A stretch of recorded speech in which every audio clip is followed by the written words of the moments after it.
ज्ञान ही ठेवण्यासारखी गोष्ट आहे का?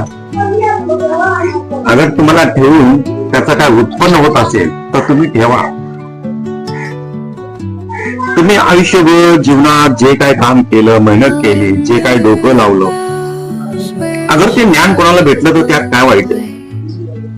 जसा काय विमानाचा कोणी शोध लावला, अगर त्यांनी ते ज्ञान दुसऱ्याला देऊन गेलं तर ते कोणाला जर फायदा झाला आणि ते आजपर्यंत टिकून येणार.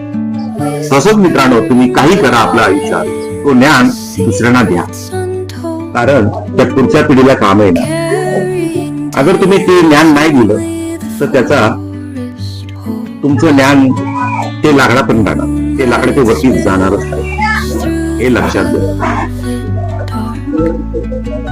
या जगात खूप मोठे सायंटिस्ट येऊन गेले, त्यांनी खूप मोठे मोठे प्रकारची कामं करून घेतली, आज त्यांचं नाव आहे.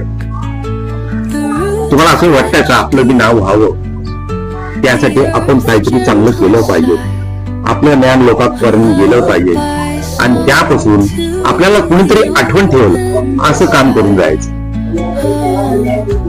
अशाच काही गोष्टी असतात मित्रांनो.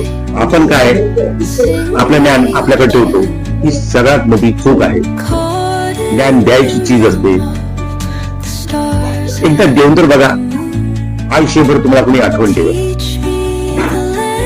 या गोष्टी असतात मित्रांनो.